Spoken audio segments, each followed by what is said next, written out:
Bonjour, je m'appelle Myriam. Bonjour. Bonjour.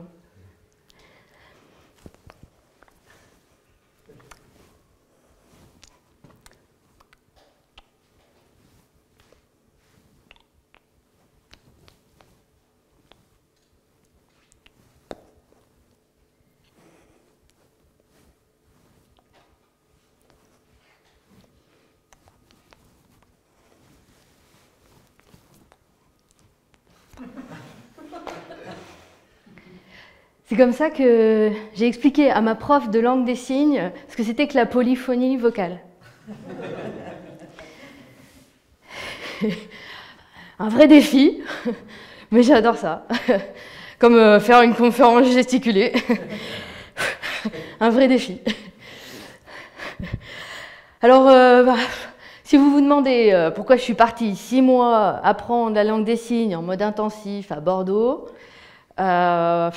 j'ai pas beaucoup de mieux à vous répondre que j'avais une furieuse envie et un furieux besoin de me faire entendre. Et figurez-vous que c'était pas si bête que ça, parce que j'ai trouvé une oreille attentive vraiment auprès des sourds.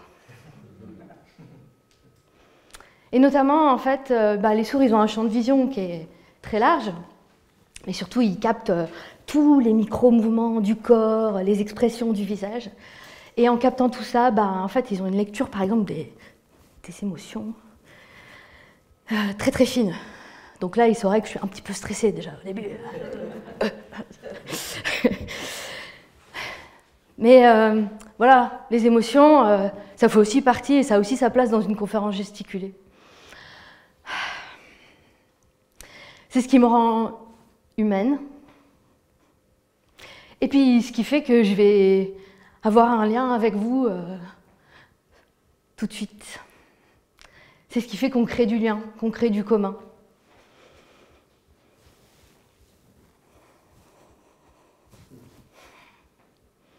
Alors, tant pis pour ceux qui voudraient que dans nos espaces de travail, les émotions n'aient pas leur place.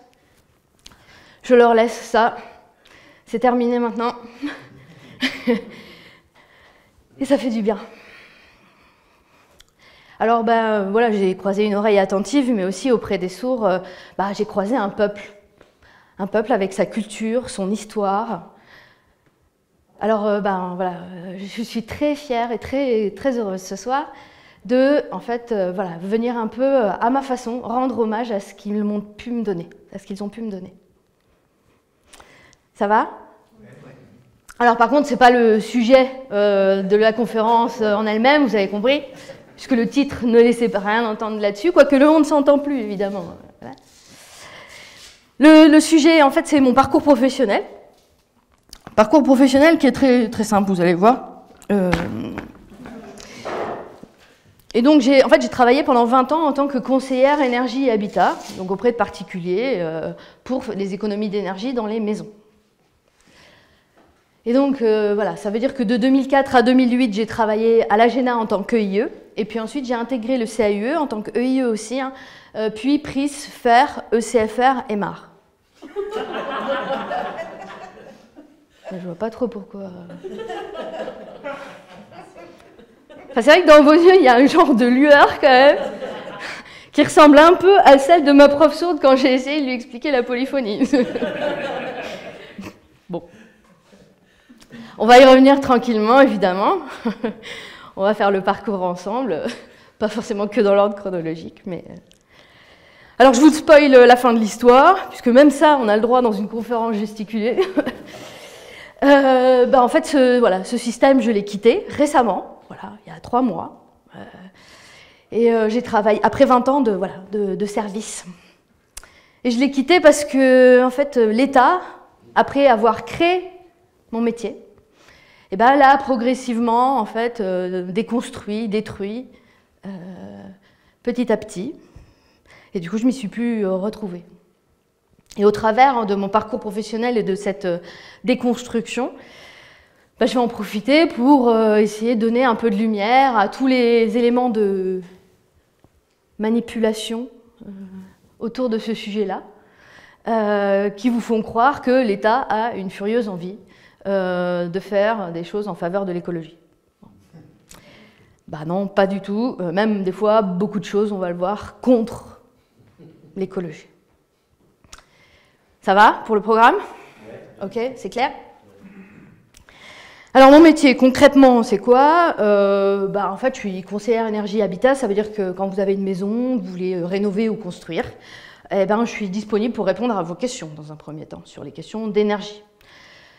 Mais voilà, ça peut aller plus loin. Je peux vous accompagner un peu sur la durée, avec des entretiens, et vous recevoir avec des plans, des photos, une idée de votre budget, voilà, des éléments sur votre maison, ou, voilà, juste des choses crayonnées sur le coin d'une table, pour essayer de réfléchir avec vous à ce qu'il y a de mieux à faire. Alors ça veut dire que ça peut se traduire par un peu de pédagogie et un peu de technique, évidemment. Et quand je vous reçois, bonjour madame, donc je vois en fait que sur le projet, voilà, vous avez prévu de changer les fenêtres au rez-de-chaussée. Mais en fait, quand je regarde l'ensemble de la maison, en fait, il se trouve que le toit n'est pas très isolé. Et peut-être que vous savez que la chaleur monte, puisque l'air chaud est plus léger. Mais on a aussi le phénomène inverse, qui est le froid qui descend.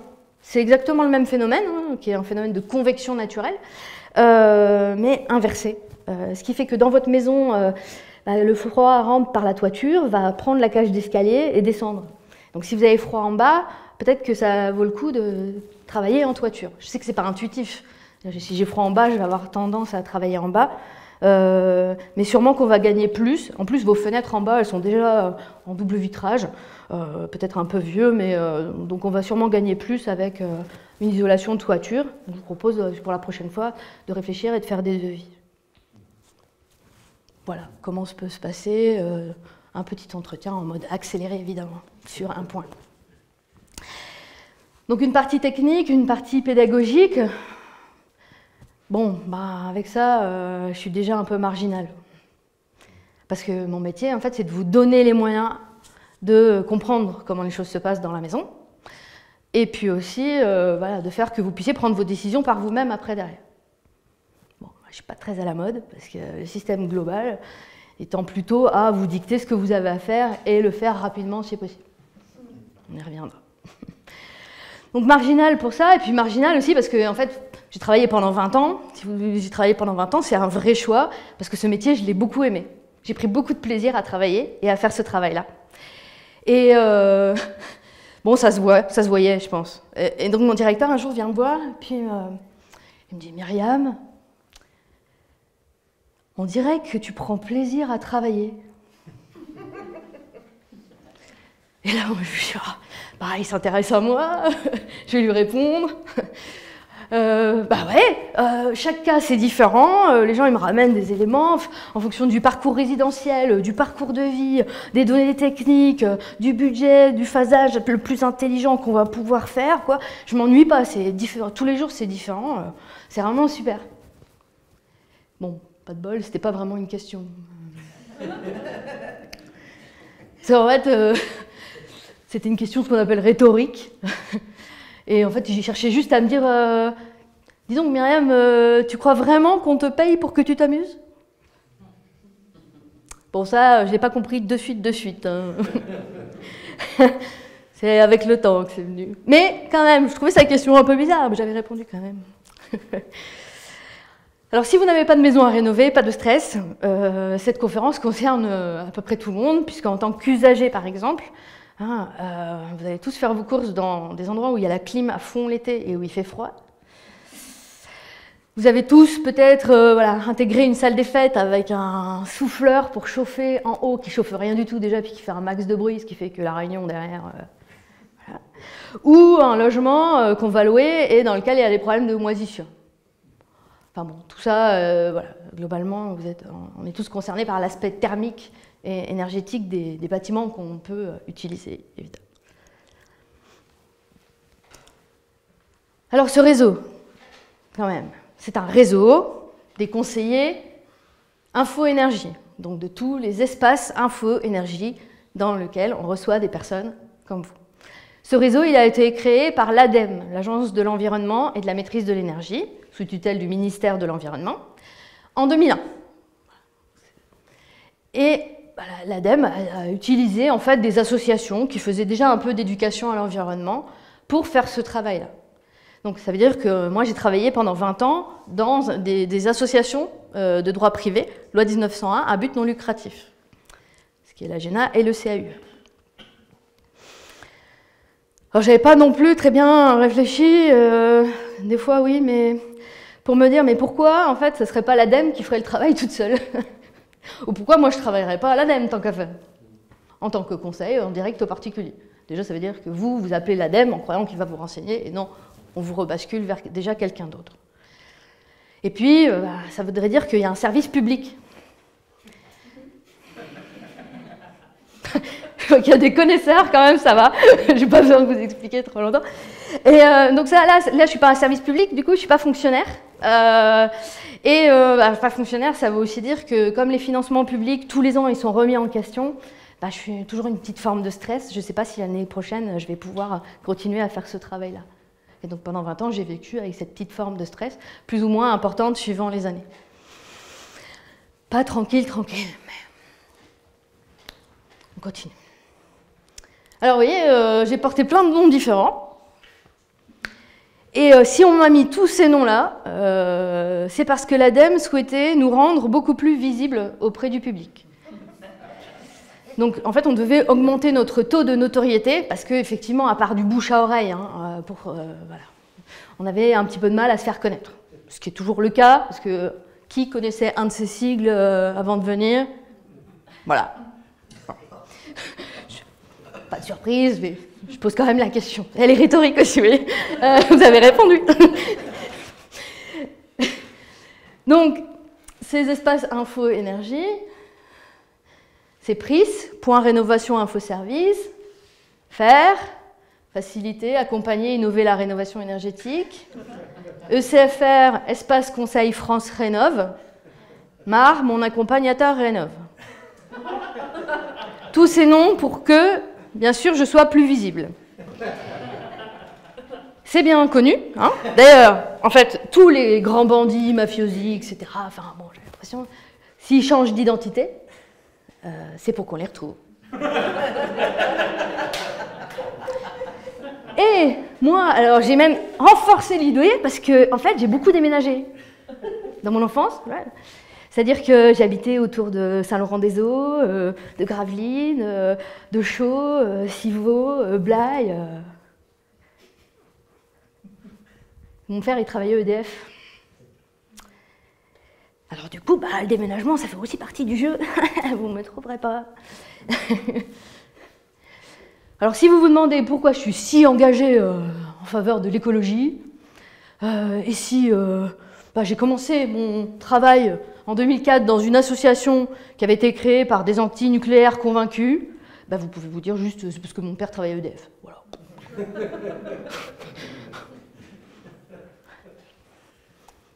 Alors changement de nom.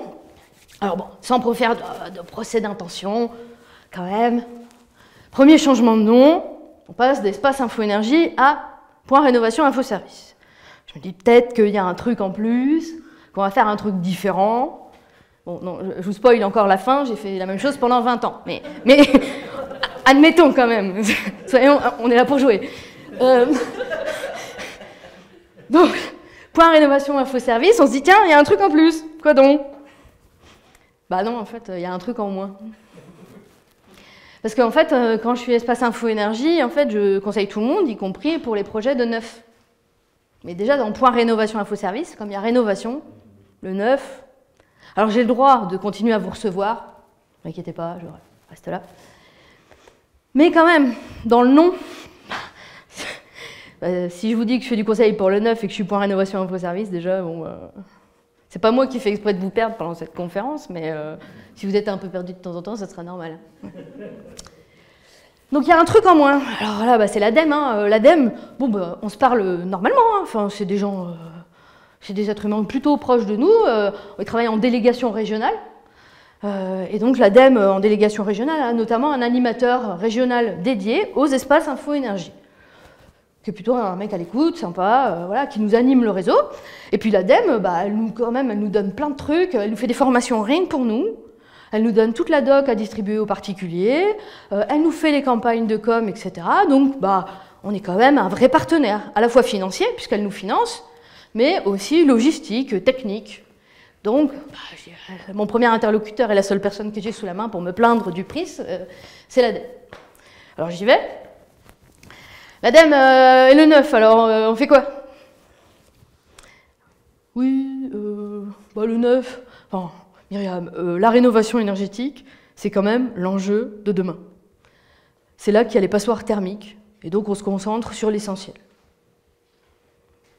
Alors certes, mais en fait, si on travaille sur la qualité des constructions neuves aujourd'hui, peut-être qu'on a une chance de réduire la quantité des rénovations qu'on va avoir à faire demain. Ah! Qu'est-ce qu'il va répondre à ça? Myriam, il y a aussi la RT 2012. La RT 2012, c'est la réglementation thermique sur les bâtiments neufs, appliquée à partir de 2013, évidemment. Et donc, la RT 2012, Myriam, elle est suffisamment contraignante comme ça, il n'y a plus vraiment besoin de conseils maintenant sur le neuf. J'aurais préféré être sourde que d'entendre ça.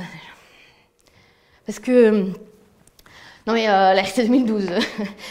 Alors déjà, qui calcule le BBO et le CEP? L'attestation au PC à la DACT, qui c'est qui l'a fourni? Est-ce qu'il faut un bureau d'études? Et je compte la surface de la porte d'entrée dans les surfaces de baie? Ou est-ce que... Voilà, est-ce qu'il faut que je fasse le bureau d'études, il coûte combien? Et aussi, le taux de couverture, en fait, sur l'électricité par rapport à un poêle à bois et un poêle à granulés, il est différent. Pourquoi donc? Et tout ça, en fait, il se pose la question. Oui. Ils ont besoin d'avoir des réponses, ils ont le droit. Pas l'air de... J'y retourne. Et en plus, d'un point de vue purement thermique, la RT 2012, certes, sur le chauffage et les consommations d'eau chaude sanitaire, mais moi, ce qui me semble important pour l'avenir, justement, puisqu'on parle d'avenir, c'est la question du confort d'été et des besoins en climatisation et du changement climatique. Et donc là, en fait, dans la RT 2012, vous avouerez que l'indicateur, il n'a même pas été revu, donc il n'est pas très exigeant. Qu'est-ce qu'on fait avec le confort d'été? Ça me semble être quand même un enjeu de demain. Je suis sûre de l'avoir, quoi.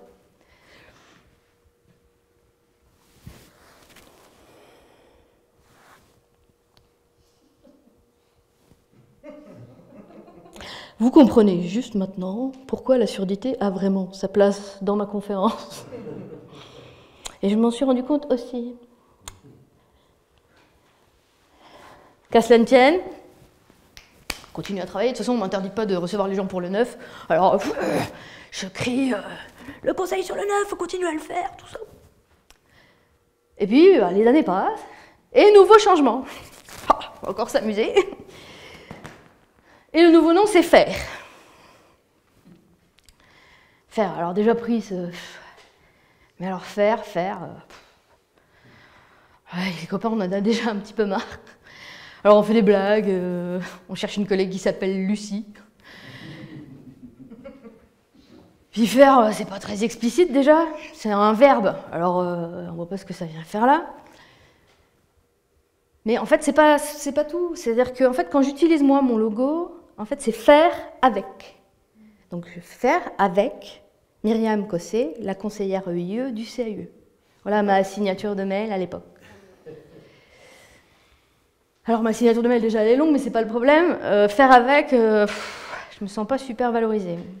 A priori dans le vocabulaire, c'est pas quelque chose de super positif. Et là du coup je sens bien que je suis en train de me faire avoir, pardon. Je suis en train de me faire avoir parce que en fait, au lieu de nous rendre visibles, comme vous l'avez déjà compris, en fait on cherche à m'invisibiliser, à invisibiliser ma fonction. Alors en langue des signes, ce signe-là, il n'existe pas. Normalement, c'est invisibilisé pour l'œil. Mais là, c'est pour notre esprit que ma fonction est invisibilisée.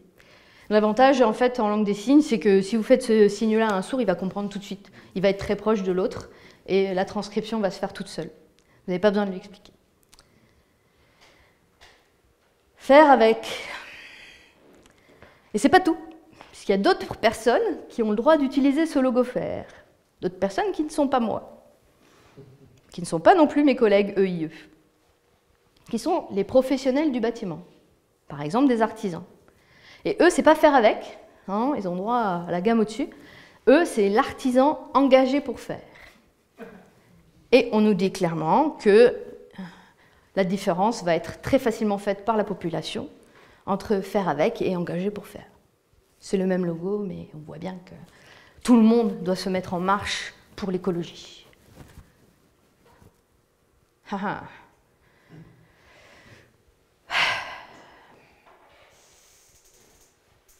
Alors c'est le parcours du combattant déjà un petit peu. Enfin en tout cas, souvent quand les gens qui m'appellent disent j'ai eu du mal à vous trouver. Désolée. Je ne suis pas pour grand chose. Pourtant j'ai fait de belles flèches pour venir jusqu'à moi. Et puis dans le parcours du combattant, il y a aussi un autre gros morceau dans les projets de rénovation, c'est la question des aides financières. Les aides financières, c'est le nerf de la guerre. Et là, pour le coup, je ne me sens pas seule, parce qu'à l'ADEME, bon, j'avais été un petit peu mis de côté. Je ne me sens pas seule parce que sur le terrain, par contre, tout le monde est vent debout et dit qu'il faudrait stabiliser les aides financières. Parce que pour simplifier le parcours du demandeur, eh bien, en fait, les aides financières, elles changent tous les ans, minimum. Quelquefois, une autre fois dans l'année. Tout ça pour simplifier le parcours du demandeur. Mais là, on est tous vraiment, voilà, on en a ras le bol. Et donc on dit, s'il vous plaît, stabilisez les aides financières. Les gens, ils ont besoin de se projeter. Et effectivement, un projet de rénovation, ça ne se monte pas en 3 mois. Entre le fait d'acheter tranquillement la maison, de revoir un peu les fiches techniques, etc., de faire venir les artisans pour faire des devis, d'aller prendre rendez-vous avec la conseillère Info-Énergie, de revenir, de faire un planning de travaux, etc. En fait, un projet global de rénovation, on considère qu'il faut à peu près 2 à 5 ans en moyenne. Avec des aides qui changent tous les 6 mois, évidemment, ça ne cale pas.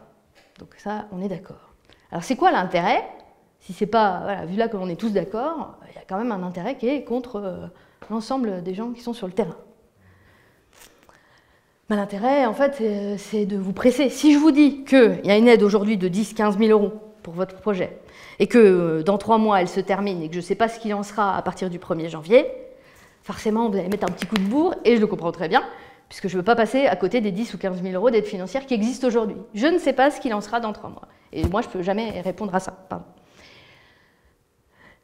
Ça veut dire qu'on nous oblige à aller vite, vite, vite.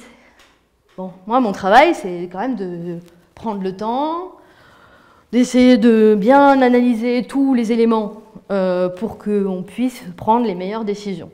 Donc, on fait la petite tambouille, on cherche les compromis, on fait plusieurs hypothèses, des scénarios qu'on valide ensemble à la fin, à un moment donné, mais même avec des chiffrages, etc. Et ça peut encore rebouger.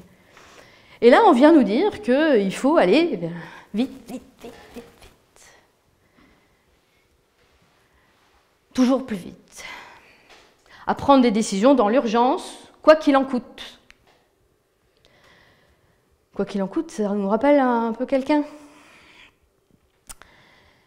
Et puis, alors je ne dis pas que mon rapport au temps est spécialement apaisé, mais cette question du rapport au temps et de toujours aller plus vite et d'en mettre le maximum dans une journée ou 1h30, c'est une tendance forte et un marqueur fort pour moi du capitalisme, qui nous fait croire constamment que le seul objectif valable dans la vie, c'est de faire toujours plus de profit en un minimum de temps. Bon, moi... j'ai des idéaux un peu différents. Alors, toujours plus vite. Pardon. Je vais...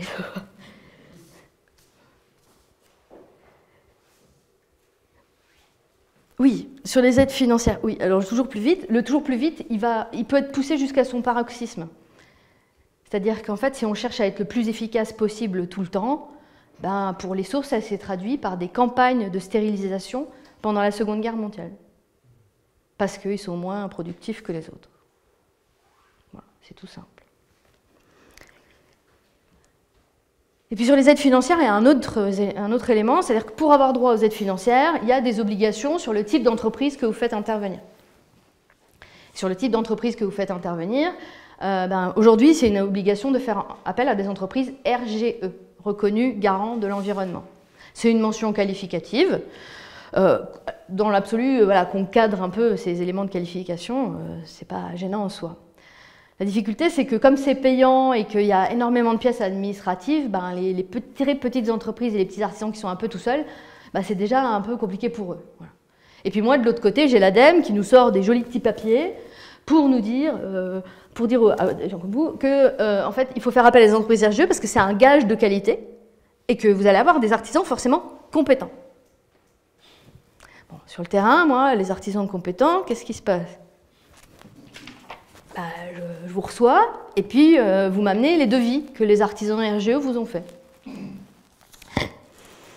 C'est le devis de Madame Lambert, un devis d'isolation par l'extérieur des murs. Mais sur une maison qui n'a pas beaucoup d'isolation, qui est assez ancienne, et notamment avec une toiture qui va fuir dans quelques années, sans problème. Et elle me ramène qu'un devis d'isolation extérieure à 25 000 €. Et elle a un petit budget, donc elle a 20 000 € disponibles, donc elle me demande d'avoir des aides financières, parce que ça ne passe pas dans son budget. Et là, je lui dis, Madame Lambert, en fait, peut-être que, comme sur les murs, il y a déjà quand même la masse et l'inertie, et qu'en toiture, on n'a rien du tout, on va peut-être faire un devis aussi d'isolation de toiture pour au moins comparer, et on verra après, on prendra une décision. Et puis, en fait, s'il pleut dans la maison, ce que vous allez faire en termes de travaux par la suite, ça va quand même, pas porter ses fruits, et donc peut-être que garder le budget pour le cas où la toiture serait à revoir ou à refaire partiellement ou totalement. Et puis dans le devis, les ponts thermiques là, sur l'isolation par l'extérieur, ils ne traitent pas les tours de tableau, ils font que l'isolation des surfaces, donc ça veut dire qu'on va avoir plein de ponts thermiques et que l'isolation par l'extérieur, elle sera à moitié efficace. Donc déjà que ça menace de fuir, mais l'isolation extérieure, pour 25 000 € en termes d'efficacité et de bénéfices, donc ça, c'est mon métier normal, c'est-à-dire que je réoriente tranquillement les projets sur d'autres typologies de travaux plus efficaces. Et la dame comprend très bien, et tellement bien qu'elle va voir son artisan et qu'elle lui dit « La conseillère info-énergie, elle m'a dit que l'isolation par l'extérieur, c'était vraiment nul. »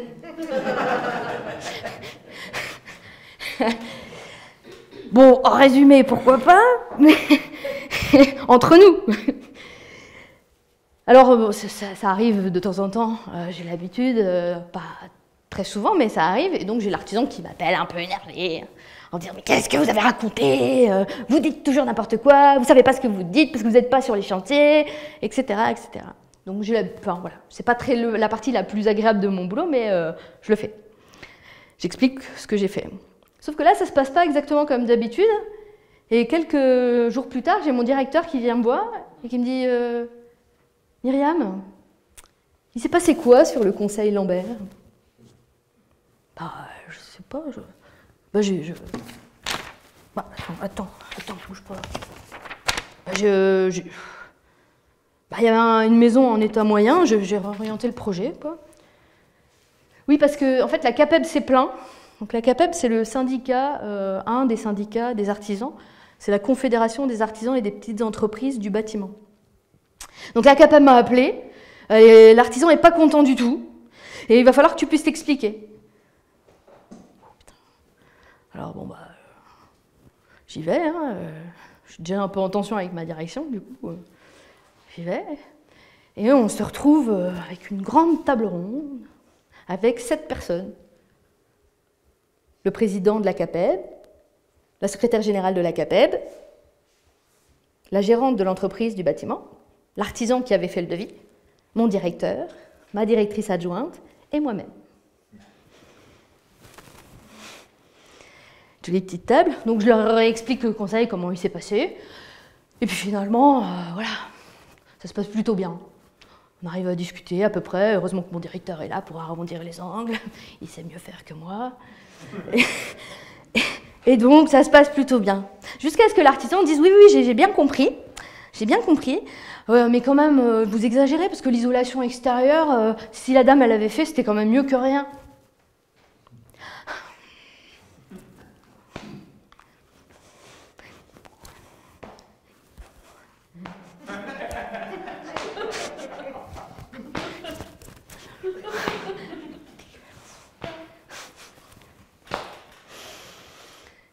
Bon, il y a mon directeur qui a tout de suite compris que j'allais m'énerver et qui m'a fait taire en une petite...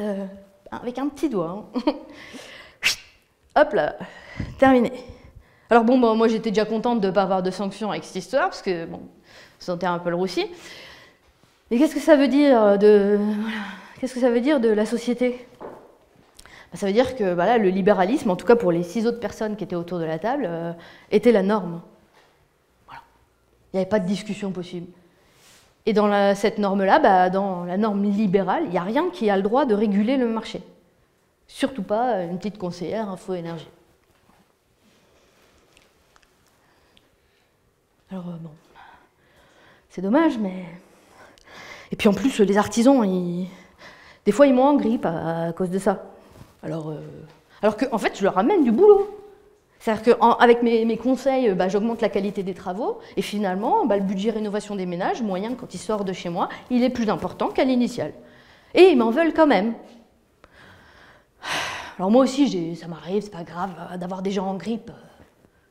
Récemment, en 2022, je me suis transformée et je suis devenue professeure dans une école pour présidents et professeure de discours.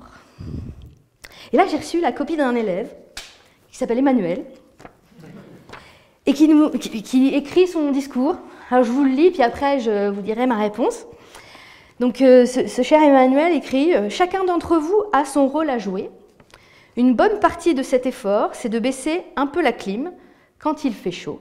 Et c'est d'essayer de se caler sur une référence de chauffage dès qu'il commencera à faire froid, autour de 19 dans la pièce pour maintenir la température ambiante. Si on fait ces petits efforts collectifs, alors assez spontanément, le pays pourra atteindre ses objectifs de sobriété. Pour moi, ce plan de sobriété,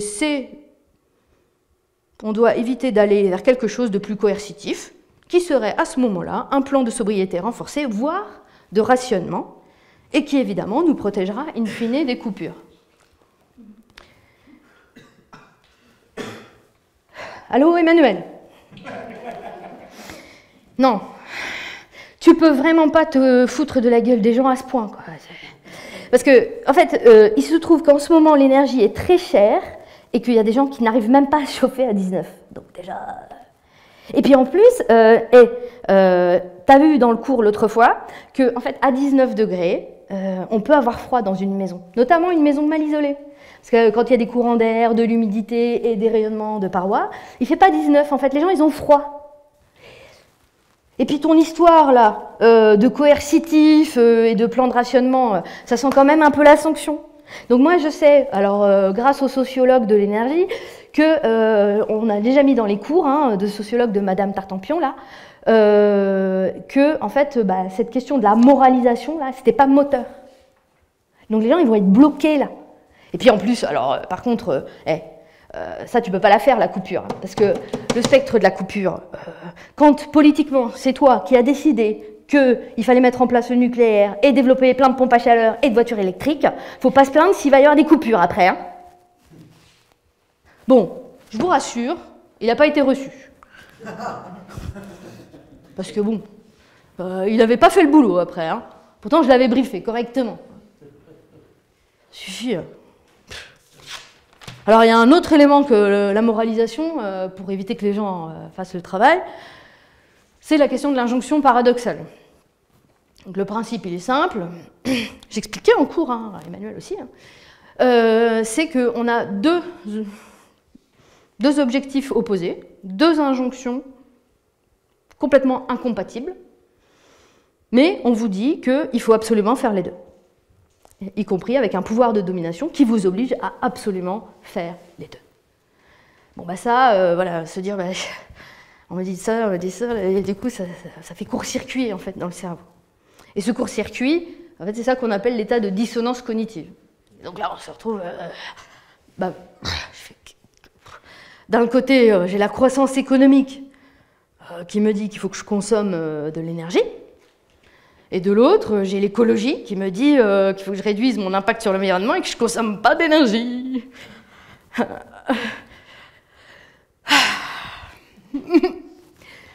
Alors, les sourds aussi, ils ont eu leur lot d'injonctions paradoxales. En 1880, il y a un petit congrès qui s'appelle le congrès de Milan, entre grandes élites, et qui instaure en fait l'obligation d'enseignement oral à l'école. L'obligation orale, ça veut dire que la langue des signes est interdite, y compris dans les cours d'école. Donc les enfants sont obligés d'aller se cacher derrière le banc pour pratiquer la langue des signes et continuer un petit peu à se parler. Mais si c'était que ça, on pourrait passer. Mais dans cette ère d'oralisation qui commence, on s'est dit, tiens, si les sourds-muets, ils arrivaient à parler, ce serait quand même beaucoup plus sympa.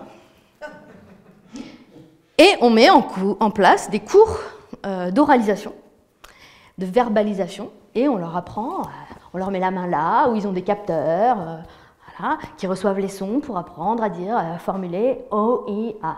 Donc forcément, comme ils n'entendent pas, la formulation, elle est un peu approximative, et donc après, ils parlent un peu bizarrement, donc on les prend pour des imbéciles. Donc pendant des heures et des heures, on leur met des capteurs, même y compris toucher la gorge de l'instit, qui, elle, prononce correctement, évidemment, tout bien comme il faut. Et puis, non content de cette première injonction paradoxale, on s'est dit, tiens, si le sourd entendait ce que je dis et comprenait ce que je dis, ce serait quand même plus sympa. Et oui. Et donc, on met en place des cours de lecture labiale. C'est-à-dire que pendant des heures et des heures, encore une fois, on met des jeunes enfants sourds devant des vidéos pour qu'ils apprennent à lire sur les lèvres. Et après, on s'étonne qu'ils soient mauvais à l'école, parce que avec 16 heures et 16 heures, l'histoire géo et les maths, ça prend un petit coup dans l'aile. Alors tout ça, c'est ni plus ni moins que de la torture. Et puis ça reste un traumatisme collectif chez les sourds très important. On en est un peu sorti et on y reviendra ensemble au fur et à mesure. Alors, faire avec. Engagé pour faire. Engagé pour faire, ça voudrait dire qu'il y a une petite idée de confusion. Confusion public-privé. Alors, je sais, je ne suis pas fonctionnaire, mais comme j'ai un service qui est gratuit et qui est indépendant et neutre dans sa charte, je me considère un peu comme service au public. Et dans cette idée de confusion, je propose un petit jeu. C'est de vous lire un spot publicitaire et vous devez trouver qui est Bip. Donc c'est un petit texte à trous et je propose de faire un petit jeu. Donc quand on se lance dans la rénovation énergétique de sa maison, on sait que c'est tout un chantier. Mais avec Bip, quand on refait son isolation et qu'on change son chauffage, c'est beaucoup plus simple. Parce que chez Bip, la rénovation énergétique, c'est notre métier. Avec mon parcours rénovation, diagnostic, suivi de travaux, déduction de ma prime rénov, Bip vous accompagne de A à Z. Bip, on peut tout construire ensemble, même l'avenir. Alors, qui? Eh oui, on pourrait dire que c'est faire, mais non, c'est Leroy Merlin. Bon, sûrement que Leroy Merlin est aussi engagé pour faire. Tout va bien. Alors cette idée de confusion publique-privée, finalement, elle ne date pas d'aujourd'hui. Alors ça c'est récent, c'est novembre 2023, pour faire la confusion avec le MAR, sur lequel on reviendra après. Mais en fait, cette confusion avec Bip, parce que j'ai pas envie que Leroy Merlin ait les oreilles qui sifflent, elle ne date pas d'aujourd'hui, parce qu'en 2013 déjà, en fait, il y a des études sociologiques qui sont éditées par un bureau d'études qui s'appelle Leroy Merlin Source, et avec des études sociologiques, double logo, Leroy Merlin et ADEME, ensemble, à la même taille, comme si ils avaient le même statut. Alors ça, je pourrais en faire abstraction. C'est vrai que dans mon bureau, personne ne vient me voir en me disant « Oh, j'ai lu l'étude sociologique de Leroy Merlin Source, c'est super. » Non, ça va, je suis plutôt tranquille. Mais dans nos réunions de réseau qu'on a avec l'ADEME, sur lesquelles on va voir les copains, régulièrement, on nous met de plus en plus la pression pour aller travailler avec les GSB, les grandes surfaces de bricolage. Et dans les grandes surfaces de bricolage qui ont pignon sur rue sur la rénovation énergétique, c'est Bip le gagnant. Et donc, on nous donne tout le package pour aller travailler et monter des partenariats avec Bip, y compris une convention type juste à signer. Et donc il s'agit par exemple d'aller animer des stands dans les rayons de BIP et d'aider les gens à choisir leur ampoule. Bilan des courses, quand les gens ressortent de BIP, ils disent « j'ai croisé un conseiller BIP ». Logique. Voilà, c'est dit en termes de visibilité quand même. Peut-être fait une petite beau. Alors les collègues ils disent bah oui mais non c'est quand même embêtant parce qu'on fait ça pour se rendre visible. Alors on change un peu de stratégie et puis on crée une grande tente pédagogique avec des kakémonos, des échantillons de matériaux, etc. Qu'on utilise dans les foires, mais aussi pour le dimanche, comme les gens ils sont où? Chez BIP, aller se poster sur le parking de BIP pour voilà, essayer de prendre la personne qui va aller acheter son pot de peinture avant qu'elle y aille et lui expliquer ce que c'est qu'un conseiller faire. Voilà.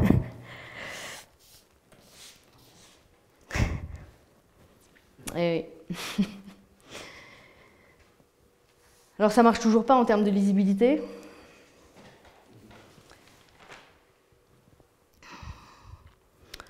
Alors je sais, il y a des moments comme ça, vous allez peut-être au fur et à mesure de la conférence vous dire j'ai quand même l'impression qu'ils le font exprès. Non, non, vous inquiétez pas.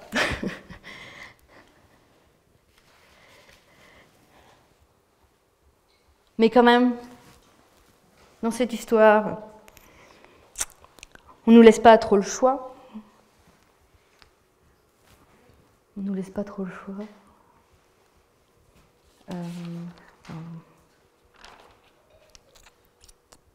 Enfin si, en fait, il y a l'injonction paradoxale et en fait le choix il a été fait à notre place. C'est-à-dire que si on regarde, on pourrait se dire la croissance verte. C'est ce qui permet de réunir les deux, a priori. Il y a un peu les fils qui se touchent du coup, mais... Et puis moi aussi, j'ai cru, enfin mon rôle c'est aussi de faire la promotion de la consommation durable, par exemple. Donc moi aussi j'ai cru. Sauf que quand on regarde alors d'autres éléments sociologiques que celui-là, en fait on s'aperçoit que en fait, plus tu gagnes d'argent, plus tu es riche, plus tu consommes, plus tu pollues. C'est imparable, et notamment, si on regarde ça en mode macro, que le PIB d'un pays, quand il augmente, forcément ça augmente la dégradation de l'environnement avec. C'est systématique, il n'y a pas débat, il n'y a pas discussion nulle part. C'est corrélé directement, même si d'une personne à l'autre, évidemment, ça peut un peu changer. Et donc ce choix-là, qu'il faut bien quand même finir par faire, entre la croissance et l'écologie, en fait, il a été fait. On n'est plus en dissonance cognitive sociétale, c'est bien la croissance qui a été choisie, mais sans forcément nous concerter. Et alors, le choix autre qui est fait sans nous, c'est, dans mon domaine, le développement du nucléaire.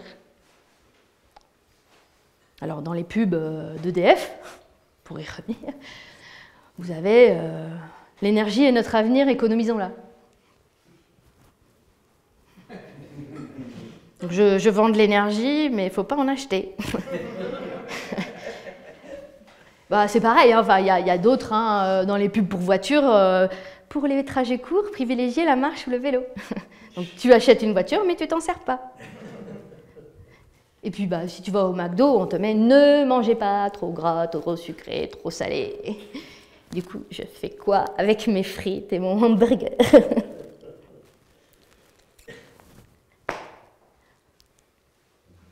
Alors moi, je ne suis peut-être pas en capacité de faire tout le temps les bons choix. Alors, on les fait à ma place. Et puis un autre choix qu'on fait à ma place, c'est pas que la croissance, c'est la question du développement du nucléaire en France. Vous allez croire que j'ai quelque chose contre EDF, mais... Alors au nucléaire, il y a plein d'arguments. Alors je vous en cite deux gros quand même. Le premier argument pour développer le nucléaire, c'est dire que ça a créé l'indépendance énergétique de la France. Je n'ai qu'une chose à répondre à ça, pour faire rapide. Ce n'est pas parce que tu as des capteurs solaires chez toi que le soleil t'appartient. Et puis le deuxième argument sur le nucléaire, c'est de dire que comme c'est une énergie décarbonée, c'est dans le domaine de l'écologie. Sauf que, en fait, il y a d'autres éléments dans l'écologie que juste le bilan carbone des énergies, quand même. Je m'arrête là. Alors moi, la raison pour laquelle je trouve ça génial, le nucléaire, c'est parce que le système s'auto-entretient. Donc en fait, on a inventé presque le mouvement perpétuel avec l'énergie nucléaire. Alors je vous montre.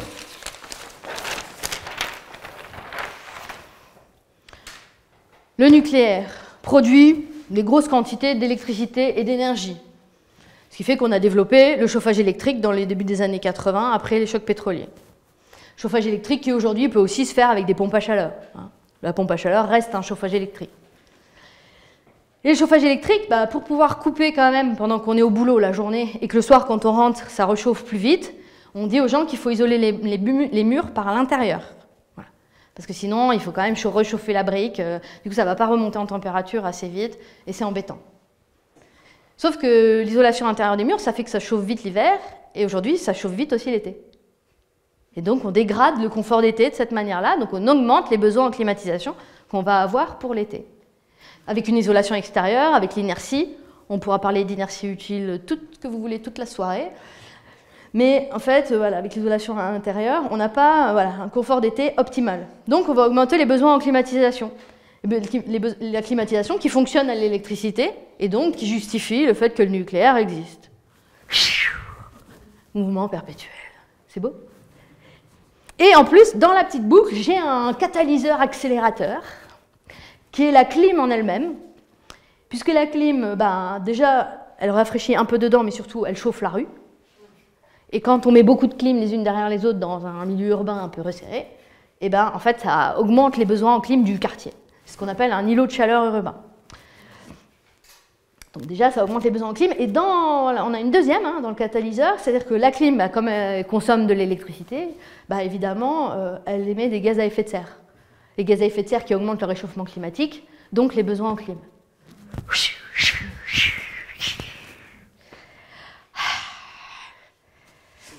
Ça fait plaisir. Alors EDF aussi a son petit spot pub, plus rapide que les autres, mais qui dit « Conseil accompagnement, EDF, votre fournisseur d'économie d'énergie ».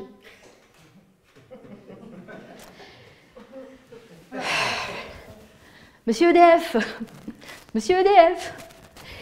vous êtes fournisseur d'énergie, pas d'économie d'énergie.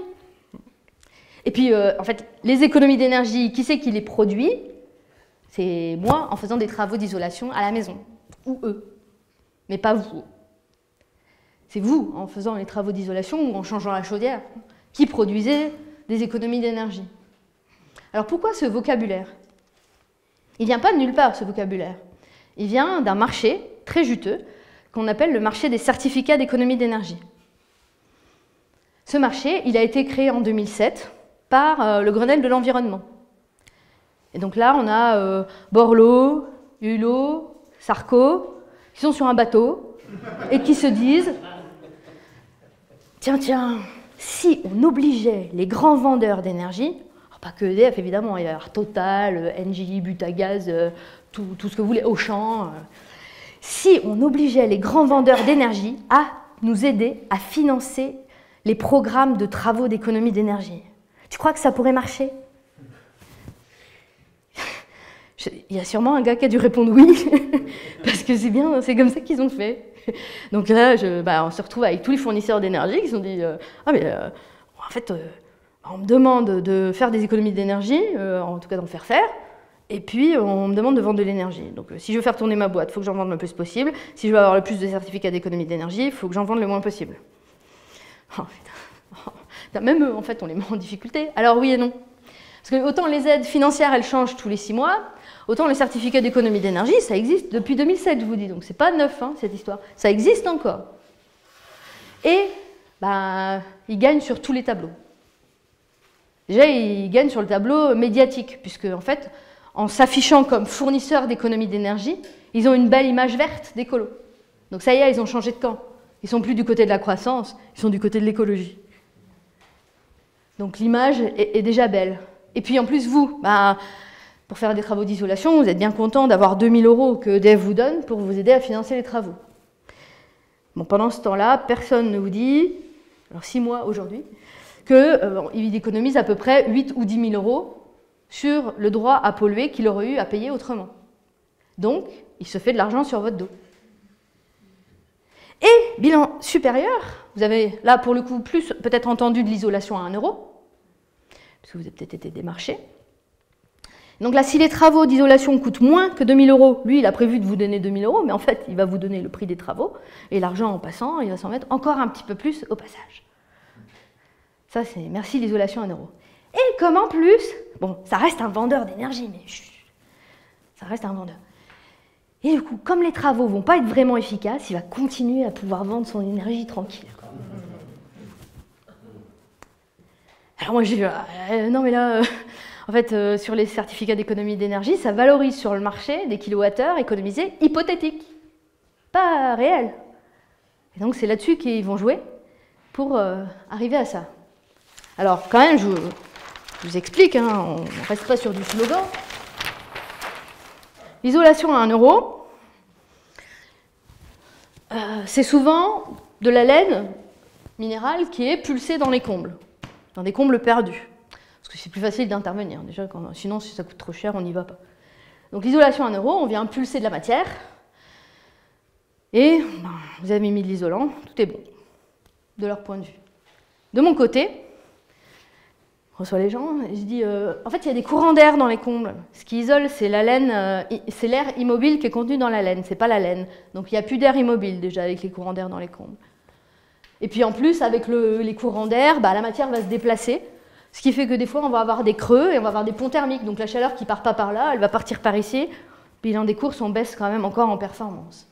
Et puis, on ne met pas de pare-vapeur là, ce qui fait que l'air chaud et humide de l'intérieur de la maison va pénétrer dans l'isolant, venir condenser, et l'humidité va réduire encore les performances de l'isolation. Et au bout de 10-15 ans, il va y avoir du tassement, et donc la performance qu'on avait à l'initiale, en fait, on ne l'aura plus du tout.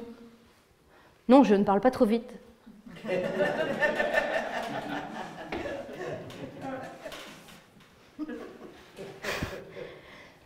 Mais vous comprenez que, en fait, entre la théorie de l'isolation et la réalité de la performance de l'isolation, il y a une différence. Et alors, moi, par contre, dans mes conseils, je prends le temps d'expliquer, je vous assure, je sais aussi prendre le temps, comment on fait une isolation qui ait une vraie performance. Donc là, je vous la fais vite aussi, mais on va mettre, par exemple, donc, sous les poutres de bois et le plancher, on va venir mettre par exemple un OSB qui va à la fois faire office de pare-vapeur et d'étanchéité globale à l'air. Ici, on va insuffler par exemple de la ouate de cellulose qui va être bien comprimée. Et comme elle est bien comprimée, elle ne va pas se tasser dans le temps. Et elle sera protégée des courants d'air par exemple une fibre de bois rigide qu'on aura mis au-dessus et qui va du coup rester en place et qui sera beaucoup moins sensible aux courants d'air et qui va rester performante dans le temps, évidemment. Ça, vous voyez, entre ces deux solutions-là, en termes de performance, ça n'a rien à voir. Là, quand vous questionnez les gens, ils vous disent que chez eux, ils n'ont pas vu vraiment la différence. Et quand on fait faire ça, il y a une très très nette différence. Et sur le confort, et sur les consommations, et bien sûr sur le bilan environnemental, ce qui sont les 3 objectifs de mon métier. Pourtant, sur ce fameux marché des certificats d'économie d'énergie, ces 2 types d'isolation ont exactement la même valeur. Alors, des fois, j'essaye d'argumenter un petit peu et de dire oui, mais bon, vous comprenez, il ne suffit pas de mettre de l'isolant pour que ça isole. Ça, c'était mon slogan. Et puis les gens, ils disent ouais, mais bon, enfin, tout ça là, c'est compliqué. En plus, elle m'a parlé vite, j'ai rien compris.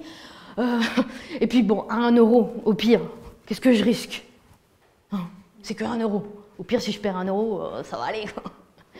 Bon, sauf que moi, enfin, et vous, en fait, c'est en payant nos factures d'énergie qu'on va financer cette isolation-là. La matière, elle n'est pas gratuite, l'entreprise qui vient là, elle n'est pas gratuite, le commercial qui vous a vendu et qui vous a fait le devis, évidemment, il ne travaille pas gratuitement non plus. Donc l'isolation à 1 euro, elle a un coût, déjà, qu'on paye tous, pour des travaux relativement inefficaces. Et puis en plus, alors, quand elle n'est pas sensible à cet aspect collectif, souvent, quand on souffle de la laine, ça va venir toucher les tuiles sur les bas de pente. Et à ce moment-là, les tuiles, par effet de choc thermique, de condensation, etc., vont devenir gélives et ça va fuir. Donc là, vous avez payé que 1 euro, mais quand il va falloir remplacer les tuiles ou les dégradations des fuites, ça va coûter déjà un petit peu plus cher. Donc par ce biais-là, j'arrivais souvent à essayer de, voilà, au moins de régler la question et qu'on, même si on souffle, parce que la personne elle a que 1 euro, eh ben, en fait qu'on demande à l'entreprise de faire le travail pour désolidariser l'isolation des tuiles. Au moins ça, minimum. Voilà. Après, le reste, toujours prendre le temps d'en discuter. C'est OK pour ça? Alors bon, vous avez été peut-être harcelé par l'isolation à 1 euro, avec du démarchage. Et ces pauvres fabricants de matériaux, de laine, là, ben, ils ont été victimes de leur succès, quoi. Ils ont été obligés de doubler leur capacité de production en laine minérale. Ils ont été dépassés par les événements. Et là, les grands gagnants sur l'histoire, ce n'est pas les vendeurs d'énergie, hein, c'est aussi les fournisseurs de matériaux, et en tête duquel il y a Saint-Gobain, par exemple.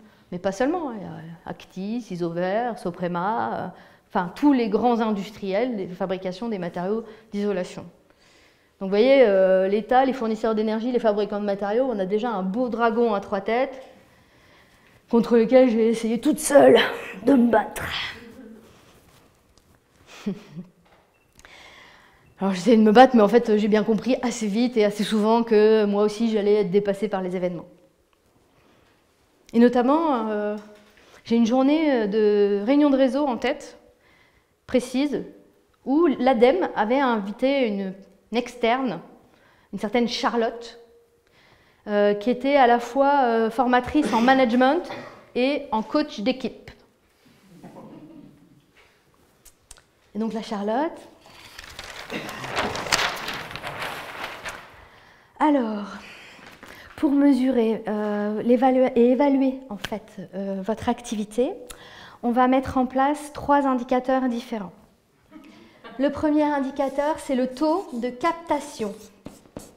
Alors le taux de captation, par exemple, vous le faites déjà, hein, c'est pour ça que vous allez sur le parking de Leroy Merlin avec le Rénov Tour. Mais il faudrait peut-être un peu augmenter ce taux de captation quand même. Bon, ben Charlotte, moi je ne suis pas ni publicitaire, ni responsable marketing, ni commercial, donc taux de captation. Puis c'est plutôt à l'ADEME. Alors déjà que je ne suis pas service public, mais alors là pour le coup, ce serait quand même plutôt à l'ADEME de faire l'animation et les campagnes de com au national pour que les gens viennent me voir. Bon, sauf qu'en fait, en vrai, bon. Si l'État en fait, ne décide pas qu'on ait un taux de captation très très important, c'est qu'il n'a pas envie d'augmenter le nombre de conseillers. Hein. Voilà. Parce qu'à chaque fois qu'il y a une petite campagne de com, nous, comme des gros bêtas, on commence à avoir du monde dans notre bureau. Et donc on dit à l'ADEME, ça serait quand même bien qu'on soit un peu plus nombreux pour répondre à la demande. Parce que sinon, on ne va pas avoir le temps, on ne va plus pouvoir prendre le temps. Et non plus pouvoir maintenir notre taux de... Donc le deuxième taux, c'est le taux de satisfaction.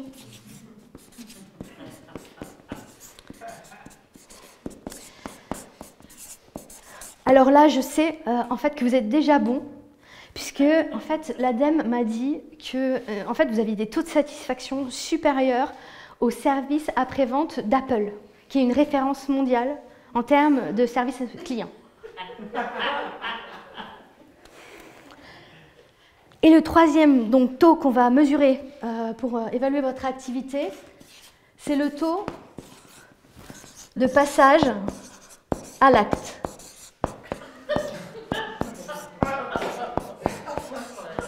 Donc ça, c'est le taux des gens qui, suite à vos conseils, vont passer à l'action sur un projet de rénovation énergétique. Alors, je vous entends rire, hein j'ai pas compris tout de suite, moi. Enfin, ça, c'est quelque chose qu'on a assez régulièrement, nous. En fait, il y a déjà, passage à l'acte, en fait, c'est la terminologie de mon métier. Donc ça m'a pas fait rire. Mais par contre, bon, vu que Charlotte, je vous raconterai la fin de la journée, mais Charlotte, elle m'avait déjà bien gavé. Donc quand je suis rentrée au CAUE et que je dis à mes collègues, Charlotte, vraiment, elle me saoule parce qu'il va falloir qu'on augmente nos taux de captation, taux de satisfaction et taux de passage à l'acte, les collègues, ils ont bien rigolé. Ils ont fait, non, c'est spécial comme terminologie quand même. Tu sais que Myriam, taux de passage à l'acte, il y a un petit côté... Je suis, ah bon Donc je regarde. Et effectivement, alors le passage à l'acte, c'est une conduite impulsive, voire violente, qui fait qu'on passe du fantasme ou du désir refoulé tranquillement, par incapacité à réprimer les pulsions ou par un surcroît d'excitation, à la réalisation du fantasme.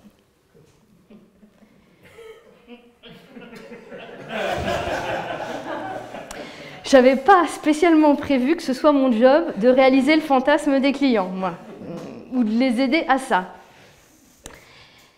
Et puis, en fait, c'est vrai que le passage à l'acte, ça a un caractère très violent. C'est un terme qui est utilisé essentiellement pour les suicides, pour les viols et pour les meurtres.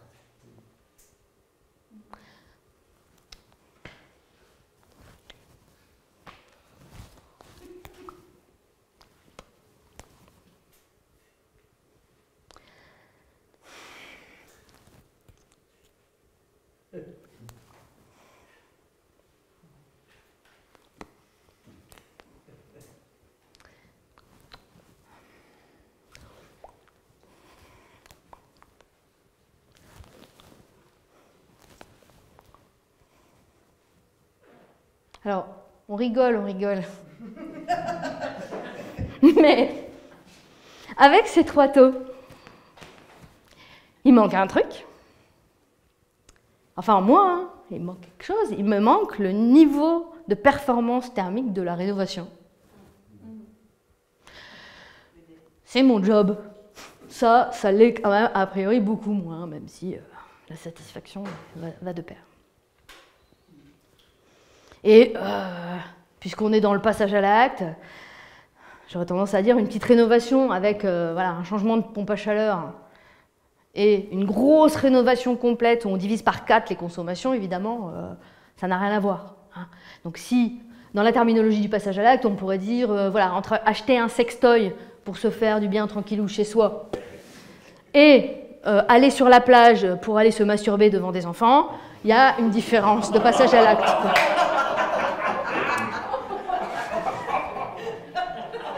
C'est clair? Sauf que ça, bizarrement, on le mesure pas. Et moi, c'est mon métier, quand même, de faire que les gens ils passent le plus fort à l'acte possible, quoi.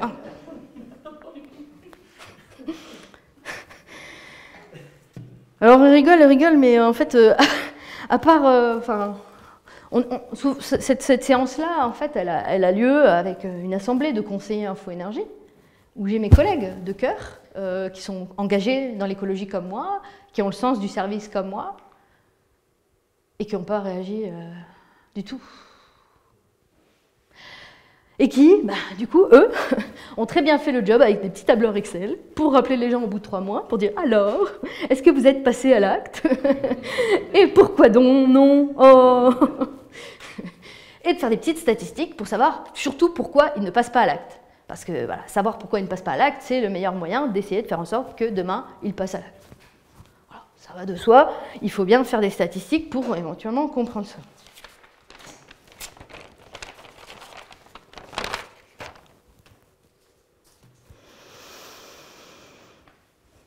Alors, mon métier, je ne me sens pas valorisée avec faire avec, mais en étant seule.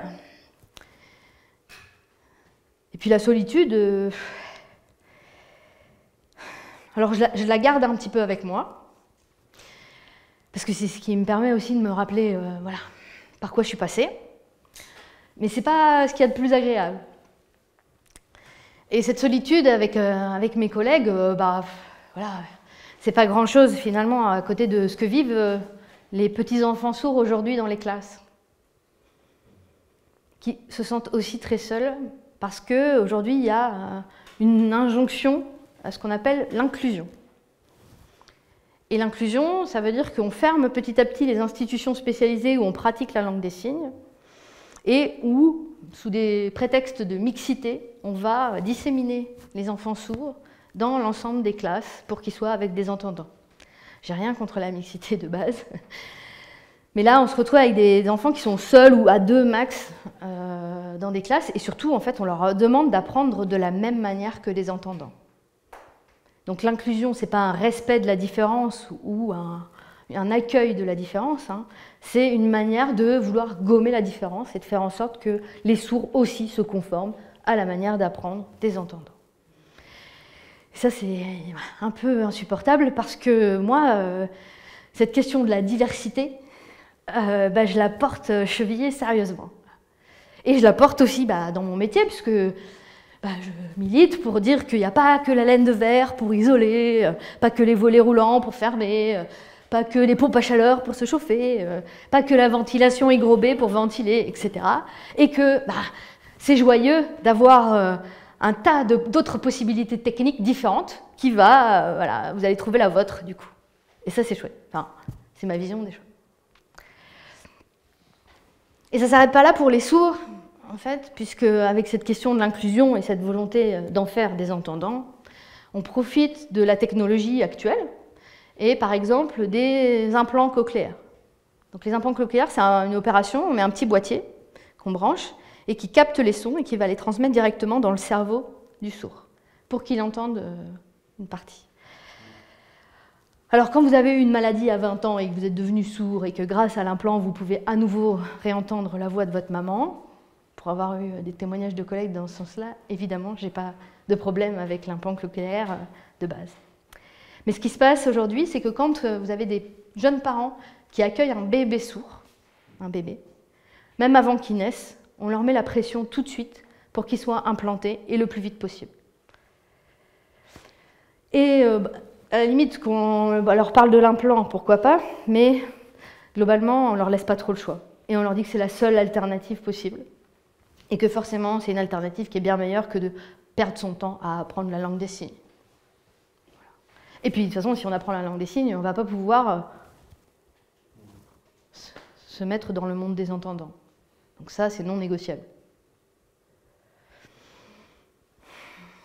Alors, la technique et la science, moi, je suis ingénieur, donc j'ai rien contre la science non plus. J'en ai fait, mon amour de la complexité. Mais dans mon domaine aussi, la science, elle a un petit peu ses travers, en tout cas la technique. Puisque par exemple, quand vous faites un diagnostic de performance énergétique ou que vous faites un calcul RT 2012 ou aujourd'hui pour les aides financières un audit réglementaire, dans tous les cas, il faut que vous utilisiez un logiciel de simulation thermique. Et le logiciel, il vous sort des résultats à la virgule près, avec même encore un chiffre après la virgule si vous voulez. Et donc il est très précis ce chiffre. Et très précis, dans la tête générale, ça veut dire forcément exact. Eh bien non. Voilà. Un chiffre très précis peut être totalement inexact, et là c'est le cas avec les logiciels en fait, de simulation thermique.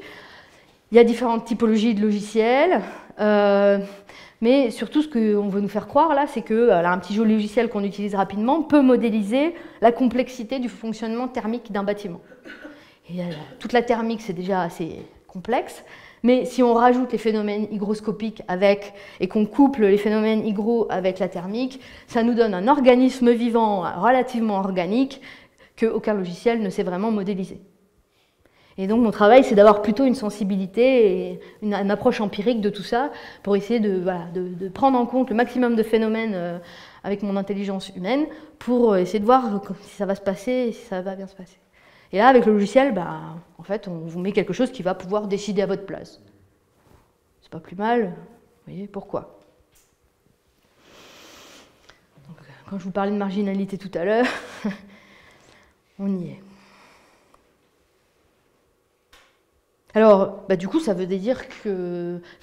il faut un certain temps pour comprendre l'ensemble de ces phénomènes thermiques. Ce qui fait que, vu qu'on parlait de passage à l'acte, je vais pouvoir vous attacher pour à peu près 6-8 mois et vous faire une formation accélérée de thermique et de couplage hygrothermique. C'est passionnant, vous allez voir. Non, je ne vais pas passer à l'acte cette fois-ci. Mais ça me permet de dire que Charlotte commence à me manquer et qu'elle continue sa journée, parce qu'elle n'a pas terminé. Donc Charlotte, elle trouve toujours les bons mots, hein. Vraiment. Quand je lui ai demandé pourquoi est-ce qu'on devait mesurer tous ces indicateurs, elle avait dit oui, il faut que je puisse valoriser en fait votre activité auprès des financeurs. Aujourd'hui, vous faites à peu près 400 conseils à l'année. Sur 200 jours de travail, ça veut dire 2 conseils d'1h30 par jour, ça veut dire 3 heures sur 8 heures de travail. Qu'est-ce que vous faites le reste du temps? Tout de suite, ça m'avait mis dans de bonnes conditions pour l'écouter. Mais bon, c'est pas moi qui l'avais payé et qui l'avais demandé de venir. Hein. Et donc, pour que vous soyez plus efficace, en fait, au quotidien, dans vos entretiens, eh bien, en fait, il faut que vous sachiez à qui vous avez affaire. Et pour ça, je vous propose un outil, qui est l'outil Picasso, qui va vous permettre, en fait, de classer les personnes dans les catégories, hein, et d'être bien efficace. Et c'est à connaître par cœur. Donc le premier P, c'est le P comme praticité. Donc lui, il faut faire ressortir le côté facile. Il faut tranquilliser son esprit en disant par exemple, une rénovation performante ne signifie pas que c'est compliqué. Ou il existe des solutions très simples en rénovation thermique. Je viens juste de dire à l'instant, Charlotte, tu tombes bien, que justement, c'était assez compliqué pour que je puisse prendre 6 à 8 mois, quoi. Donc là, on n'est pas tellement en phase, quoi. Puis moi, je ne suis pas là pour justement dire allez-y, isolez, ça va isoler, c'est trop simple. Non. Alors le I, c'est le I comme innovation. Donc là, c'est des personnes qui aiment la nouveauté. Alors il faut lui parler de produits inédits, lui montrer qu'il est précurseur. En disant par exemple... cette technique est assez originale en France. Alors, Charlotte, les techniques vraiment originales, par exemple, c'est les nano-isolants. Les nano-isolants, on n'a pas trop de recul, puis ça coûte un bras. Moi, je connais des solutions qui sont moins chères et qui sont plus courantes et plus efficaces. Je lui fais quoi? Je n'en parle pas, là, monsieur Innovation, là. Alors, le C, c'est le C comme confort. Donc avec lui, il faut argumenter sur les avantages qualitatifs de la rénovation. En disant par exemple, l'isolation thermique, c'est aussi une isolation phonique non négligeable. Ou bien, est-ce que je vous ai parlé des aspects santé de la rénovation? Charlotte, déjà, isolation phonique, isolation thermique, c'est pas exactement pareil. Et puis le confort, par contre, moi, alors c'est mon habitude. Alors ça, en fait, moi, je classe tout le monde dans les C. Tout le monde, c'est mon parti pris, tout le monde a envie d'être bien chez soi. Du coup, ça va être plus simple, le Picasso. Et puis en plus, j'ai fait, alors si ça vous intéresse, des supports de communication sur les conseils, sur le confort d'été, avec tous les éléments techniques autour de ça, une exposition, des vidéos, etc. Donc là-dessus, ouais, je suis au taquet. Enfin, je leur en parle, c'est systématique chez moi. C'est un peu névrotique peut-être, mais c'est systématique. Alors, le A, c'est le A comme argent. Donc lui, il faut lui dire, c'est un investissement rentable. Ou bien, cet investissement augmentera la valeur patrimoniale de votre maison.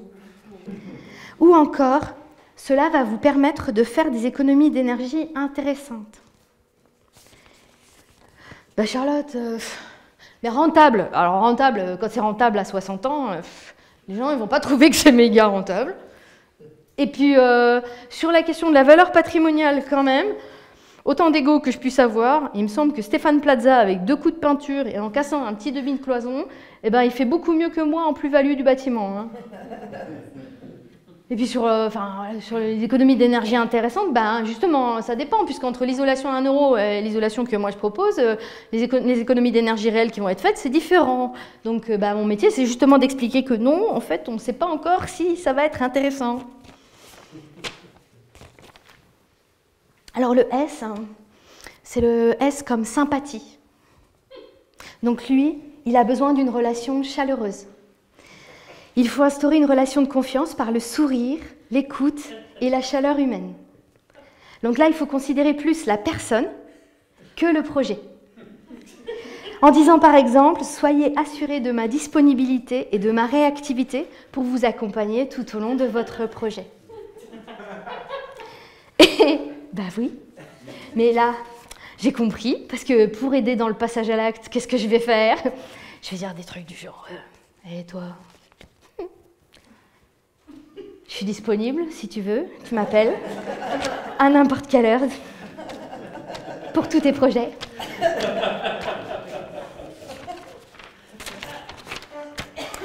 Donc le deuxième S, c'est le S comme sécurité.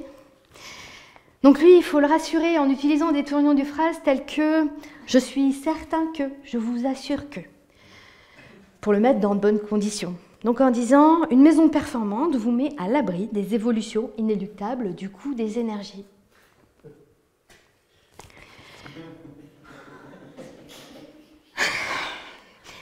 Mais le coût des énergies, alors pour vous dire, il y a 20 ans, dans les scénarios les plus pessimistes, on était à plus 9% par an.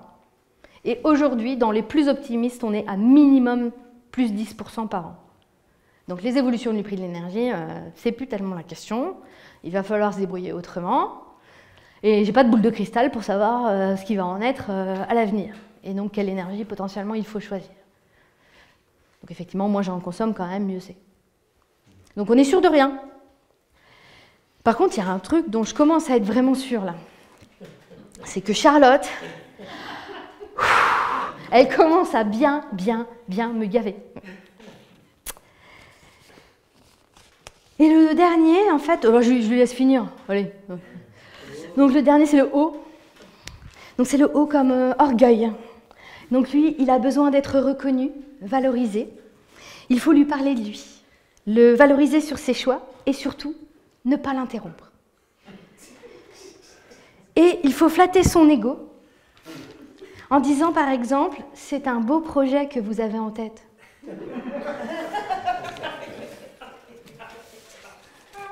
Ça va pas, non? En plus, moi, mon travail, c'est pas de flatter l'ego des gens. Mon travail, c'est de les recevoir dans mon bureau pour essayer de faire en sorte que ça aille. Si le projet, il est pas bon, je sais, ça me fait pas spécialement plaisir et ça peut être un peu violent, mais on le met à plat, on revoit les choses. Et s'il est pas content, c'est pas moi qui lui ai demandé de venir. Alors, s'il est orgueilleux et qu'en plus, il faut pas lui couper la parole, ce que je ne sais pas faire, il ressort et puis c'est tout. Bon, là, l'ADEME a pris la main et a dit Myriam, quand elle y va... Donc, Myriam, on se calme. Il me semble que tu es plus maligne que ça. Nous savons et on compte sur toi pour appliquer tout ça de la manière la plus intelligente possible. Alors là, il y avait un côté qui disait « Oh putain, il est en train de me dire que je suis trop intelligente, c'est trop bien ». Et l'autre côté qui fait « Putain, il vient de me classer dans les hauts et d'utiliser déjà les trucs de Charlotte pour me mettre dans l'orgueil, quoi, et de flatter mon ego. Ah purée, quoi. Ah non, mais ça va pas être possible, les gars. Et puis, et oh. Et les gars, je vais quand même pas être toute seule à dire à Charlotte ces trois trucs là. Vous pourriez un peu... Allez.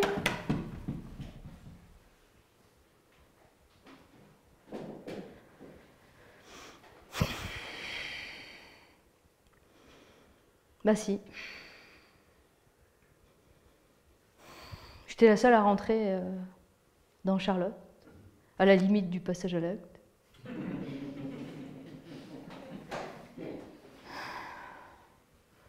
Alors bien sûr, avec tout ça, vous voyez, quand je mets de l'énergie, je ne m'économise pas spécialement. Pour une conseillère en économie d'énergie, je sais, c'est pas terrible. Mais j'ai toujours eu à cœur de défendre mon métier avec le plus d'énergie possible quand même. Et bien en faisant ça, je me suis un petit peu épuisée. Et déjà en 2017, je commençais à m'épuiser. Et puis une petite fourmi épuisée, elle n'empêche pas un rouleau compresseur de poursuivre sa course. Et le chemin du rouleau compresseur a continué. Et en 2021, nouveau changement de nom. Plus trop le cœur à la fête, mise en place des conseillers France Rénov'. Alors France Rénov', changement mais pas que de nom là, vraiment changement de fond. Donc au lieu d'être financé par poste comme on l'était avant, on est financé par acte, en fonction du nombre de personnes que je vais conseiller dans l'année. Et si je ne remplis pas mes objectifs, on a moins, puis si je remplis plus que mes objectifs, on n'a pas plus. Ce qui fait que quand j'ai rempli mes objectifs au 1er octobre, je ne peux pas arrêter de travailler. D'ailleurs, on me le dit, Myriam, t'emballe pas, c'est pas la peine, on n'aura pas plus de sous. Du coup, je peux très bien me retrouver avec un mois ou deux en fin d'année où je peux répondre au téléphone, mais on travaille sans avoir de rentrée supplémentaire. Donc je m'ennuie un peu parce que j'attends que ça sonne. J'ai plus besoin d'aller chercher les gens et de faire du taux de captation. J'ai rempli mes objectifs de l'année. Et donc je commence à m'ennuyer un petit peu. Et puis l'autre changement fondamental, c'est qu'au lieu d'être financé directement par l'ADEME ou la région, qui étaient nos opérateurs, eh ben, on est financé par ce fameux certificat d'économie d'énergie. Alors bien sûr, ce n'est pas Total, EDF ou Butagaz qui vont me financer en direct. C'est l'État qui récupère sur le marché des certificats d'économie d'énergie les kilowattheures hypothétiques que je suis en train de produire avec mes conseils, de leur donner une valeur et de me le rebalancer à peu près 8 € pour 30 minutes et 50 € pour 2 heures. Bon, ben, on ne fait pas tourner une structure avec ça. Et ce qui fait qu'au bout de... Enfin, voilà, on était à peu près à 50 000 € de subvention et on a divisé par 2, à peu près. On est passé à 20-25 000. Mise en difficulté. Et le troisième point sur ces France Rénov', c'est que on était sous tutelle avec le ministère de l'Environnement, puisque c'était l'ADEME qui nous finançait. Et là, en fait, tranquillement, c'est l'ANA qui prend la main. L'ANA, c'est l'Agence nationale de l'amélioration de l'habitat, qui, elle, est sous tutelle du ministère du Logement. Le ministère du Logement, ça veut dire de l'écologie, il n'y en a plus du tout. C'est fini. Alors bon, je vois bien, en plus, je me rends compte que Charlotte m'avait prévenue. C'est-à-dire que quand je vais rentrer encore un peu dedans, elle m'a dit, vous savez, avec ce qui vous attend pour bientôt, ça, c'est rien du tout. Il faut vous préparer et ce que je viens faire. Et donc, ça veut dire que 3-4 ans avant, elle avait déjà les infos sur ce qui nous attendait en vrai. Et que c'était bien programmé. Zut. Alors là, ça commence à faire beaucoup. 2022, je toque à la porte de mon employeur. J'ai rupture conventionnelle, s'il vous plaît, drapeau blanc. Je suis fatiguée. Et donc on m'a dit, bah non Myriam, si t'es pas contente, t'as qu'à démissionner. Parce qu'une démission, ça coûte moins cher qu'une rupture conventionnelle. Pas besoin de prime de départ. Du coup, j'ai continué à travailler. Encore 2 ans. Et comme ça, j'ai pu voir la mise en place du MAR, mon accompagnateur Rénov', qui là est l'aboutissement de tout, puisque en fait, les privés et les entreprises peuvent faire du conseil, tout comme moi. Donc, il n'y a même plus de service vraiment au public, là. Hein. Il y a des privés qui assurent une fonction. Alors bien sûr, BIP n'a pas le droit d'être MAR, parce qu'il a un parti pris dans les travaux, puisqu'il vend les matériaux. C'est déjà un premier garde-fou. Mais un architecte ou un bureau d'études peut être MAR.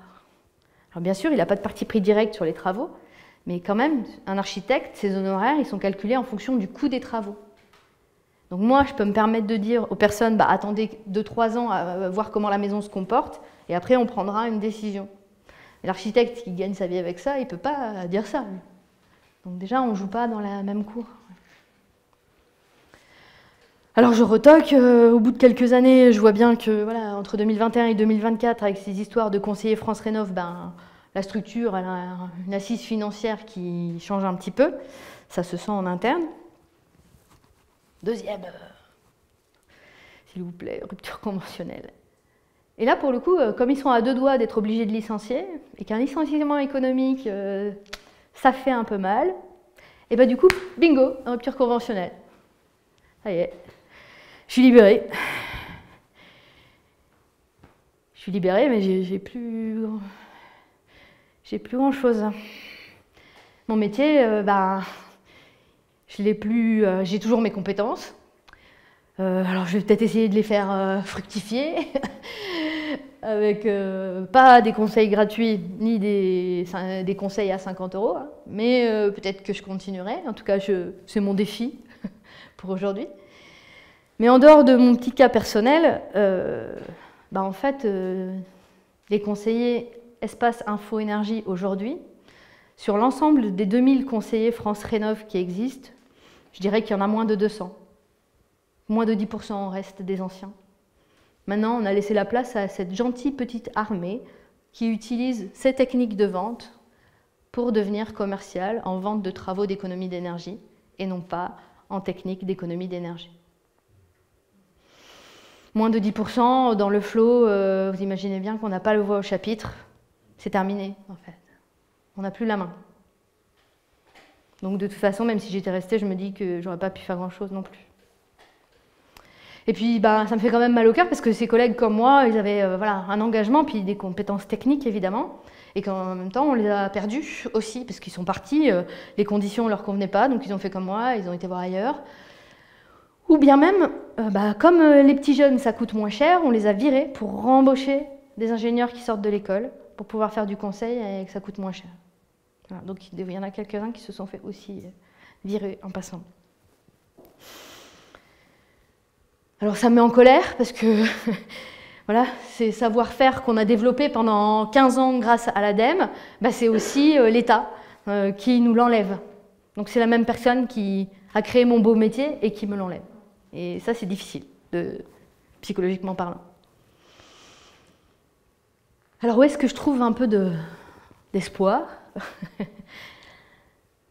En fait, chez les sourds, tant qu'à faire, parce qu'ils ont une petite expérience d'oppressés. Et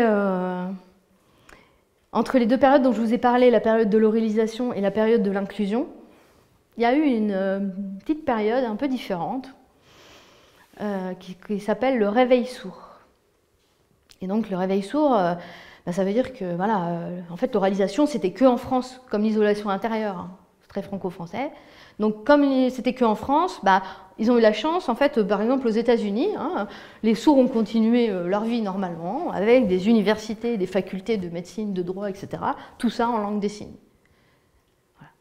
Et que voilà, dans les années 70, il y a des sourds américains qui sont venus voir en France et qui ont vu l'état du peuple sourd, qui ont dit mais les gars là, ça va pas du tout, vous n'êtes pas des sous-hommes. Il va falloir que vous releviez la tête, là. Et donc, ils ne sont pas repartis juste après, hein, ils sont restés, ils les ont aidés à mettre en place des choses. Et notamment à créer l'IVT, qui est l'International Visual Theatre, c'est pour ça que c'est en anglais, qui est le centre à Paris de référence pour apprendre la langue des signes, et où la culture sourde continue de vivre aujourd'hui. Donc, 1977, voilà, création de l'IVT. C'est un centre de référence, hein, c'est eux qui éditent d'ailleurs les dictionnaires et qui font que petit à petit, on avait perdu en vocabulaire pendant la période de l'oralisation, et petit à petit on récupère en vocabulaire et on redonne de la complexité et de la beauté complète à la langue des signes, et surtout on fait que les sourds relèvent la tête. Et le deuxième temps fort de cette période de réveil sourd, peut-être que là vous en avez le souvenir, c'est en 1993, il y a Emmanuelle Laborie, qui est une actrice sourde, qui a eu un Molière. Et à ce jour, ça reste la seule actrice sourde à avoir eu un Molière, et qui était voilà, d'une joie immense. Et cette actrice sourde fait aussi du chant-signe, et elle est aujourd'hui co-directrice de l'IVT. Voilà, la boucle est bouclée. Et moi, j'adore voilà, cette idée d'IVT, parce que, par exemple, il y a des cours, il y a des masterclass en plus, avec de la poésie en chant-signe, ou du théâtre en chant-signe, et où on recrée en fait voilà, toute une vie complète à partir de la langue. Et là, quand je vois mes collègues qui sont partis, je me dis qu'il y a peut-être besoin d'un espace aussi où nous, on pourrait centraliser nos connaissances, les partager et essayer de relever la tête, mais entre nous, pas attendre que ça nous soit offert. Je ne sais pas si ça sera possible, mais c'est mon souhait, en tout cas d'aujourd'hui. C'est ma première petite utopie. Et puis ma deuxième utopie, c'est, comme je suis passionnée par la polyphonie, dans les masterclass, il y a aussi du chant-signe. Et donc c'est chouette, parce que les sourds, ils savent chanter. En fait. Donc le chant-signe, en fait, le sourd, déjà, il aime danser, parce qu'il capte les vibrations du sol, il adore aller en boîte pour profiter des vibrations. Et quand il est sur scène, et Emmanuelle Laborie avait un spectacle que comme ça, avec voilà, le visu sur les musiciens, les lames du parquet qui vibrent pour avoir le tempo, et de pouvoir chanter dans sa langue, évidemment, pas en donnant de la voix, mais de chanter plein de chansons et faire un spectacle complet en chant-signe qui était très, très, très, très chouette. Et moi, comme j'aime la polyphonie, je me dis, tiens, tant qu'à parler d'utopie, on pourrait peut-être faire un groupe de sourds et de faire de la polyphonie avec les sourds. Et que chacun ferait un truc différent, mais qu'au niveau des corps, comme ça se réponde, et qu'il y a un rythme, et qu'il y a une genre de chorégraphie, de chant-signe. Ah, ça serait vraiment super. Et l'utopie, c'est juste ce qui n'a pas encore été réalisé. Hein. C'est pas ce qui est réaliste. Pour ceux qui mettraient ça dans la tête. Alors je vous propose de faire une petite synthèse. De dire, en fait, je vous ai expliqué un monde où on a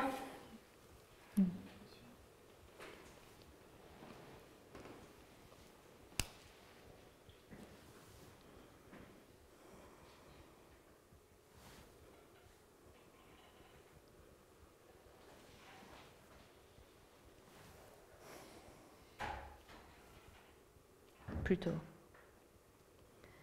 Et moi, ce que j'ai envie de vous proposer en alternative et en travail, en réveil collectif,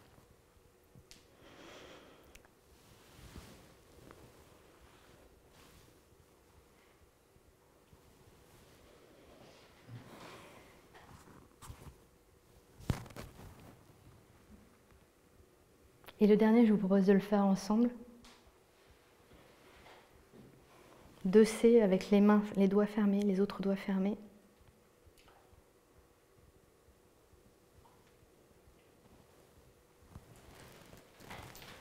Solidarité.